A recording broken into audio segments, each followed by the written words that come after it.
Flying was introduced to World of Warcraft in 2007, and it wasn't until 3.5 years later in Cataclysm where you could fly in the original world, or so we thought.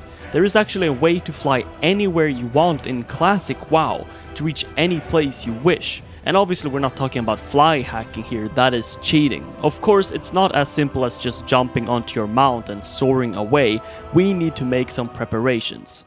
You might wonder why we are in Silithus. Well, the answer is simple. We need to get out of bounds. Why? To reach our Launchpad. The Launchpad is what we need to be able to fly, but it's situated in a tricky position, namely in the outdoors non-instanced area of the Anchorage raid. What this means is that it's in a place Blizzard generally doesn't want you to reach, and therefore there are invisible walls littered all over the place to keep us out. There are a few ways to get where we need to go, but the easiest I found for myself was to go out of bounds. This is done in this spot. All it takes is a few jumps and we're out. From here on, it's just a bunch of running. Keep in mind these places were not meant to be reached by players and might look a bit weird. For example, it seems like this section is just Silithus but repeated again without assets, and flanking us to our right is just a giant square of nothing. Everything I do here is done in the official Burning Crusade Classic game, although it was also possible and easier in the original Classic, which is when it was useful.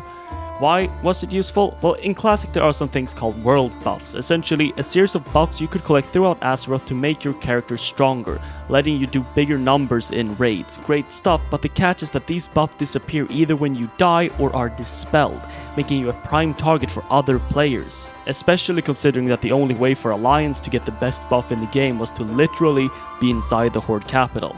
So people needed some way to get out of hostile gamers' reach and travel to places where nobody had been before, and what better way to do that than fly? Now we are at the point where we can enter Anchorage, and we'll do so by jumping with slow fall. This area is very weird. It kinda seemed like Blizzard planned to do something with this, maybe an outdoors raid. There are assets scattered around as well as parts of the AQ20 raid, but it matters little to us. We have our sights set on the far end of this desert. After some more scaling of the same wall reused for a third time, we have reached the point where our Warlock companion is needed. You see, some terrain is too steep to be traversed, so with our little mage we cannot scale this angle, but by using the Warlock's Fear spell in a duel, we can trick the game into getting us up the hill. Fear works by checking a location where your character will run to, and it also checks if the terrain between your current position and the new one is traversable. Luckily, this doesn't account for gravity, and since all terrain is technically traversable, it sends us running up the slope. Okay, so we're really close now. All it takes is some running and really making sure we're not falling into any of these holes, because they will send us falling out of the world into an eternal disconnect loop. Now, through some careful use of slow fall and precise jumps, the Launchpad is just ahead. The Launchpad has a few issues though. It's divided in half by yet another invisible wall, which makes walking through impossible, but this one is actually a bit different from the rest. Thanks to our class, the mage can easily blink through this wall. If you aren't a mage, the way to get through here is to simply summon. When you place down a summoning portal, it will appear on the other side of the wall. Okay, all ready to go. Except there's nothing here. Well, you know those invisible walls? On one side they are smooth and unpassable, but on this side they are very weird and very sticky. Long story short, if you jump into this side of the wall at a certain direction, in our case exactly west, we get stuck. As long as we keep running into this wall, we will not fall, but we can still jump, letting us essentially fly. The pad had a successful launch and we are now ascending into the sky at a decently fast but actually very slow rate. So how this works from this point onwards is that we are actually going to fall to our destination, meaning that the further we want to go, the higher we have to jump. This usually ranges between 20 minutes to 1 hour of jumping. Of course, I do this manually because I'm not a cheater, but if you don't want to get arthritis, you can use keyboard macros. The reason we want to use this westward wall specifically is because once you are stuck to these sticky walls, you are stuck. It is only possible to exit in exactly one direction, and this wall's exit is precisely north. And since our destination is closer to the north than any other, that is where we want to leave. Once we have finished up jumping, we can commence stage 2. First, we stop running. If we press jump or accidentally walk at this point, we will fall all the way back down. Secondly, we use a script to see if the direction we are facing is exactly north.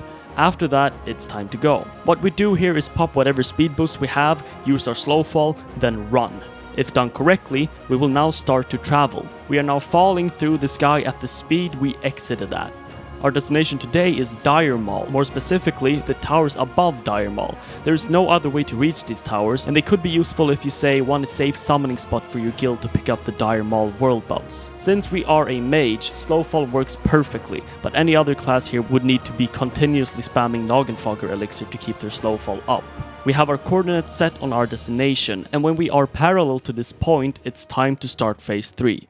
Our biggest challenge now is that we need to turn, and the only feasible way to really do this is simple, just Alt F4.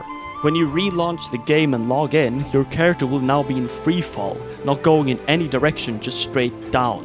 This is how we turn. Since we are not traveling in any direction, we can just look towards our arrow and press forward once. And now you'll see why stage 3 is the worst part. Before, we kept the momentum of our speed boost all the way to this spot, but now we are traveling with the speed of simply pressing forward while falling, which is very, very slow. If you're wondering why we had to jump for so long, this is why. We will lose a lot of height here. The next part is simple. Just keep your slow fall up and wait. Pray that your coordinates are correct and wait to get into position. As our destination is getting close, prepare yourself to quit the game and turn again if you were slightly off course, or simply just quit the game and relaunch it once you are above. Now the only thing left to do is fall. A lot. Depending on how much air you gave yourself, it will vary, but overall it won't take long before you see yourself plummeting towards certain death. So any immunity here like Ice Block or a Slow Fall will save you, but in Classic every class had access to a limited invulnerability potion, which completely negates fall damage. And here we are, on top of Dire Mall, utterly impossible to reach unless you are cheating or using this simple trick. Now, why would anybody do this? Well, honestly, it doesn't take that long to do and saves your guild a bunch of time not having to worry about getting griefed. But also because it's fun breaking stuff. It kind of feels like you're beating Blizzard at their own game. Well, hope you enjoyed it. Maybe try it out yourself.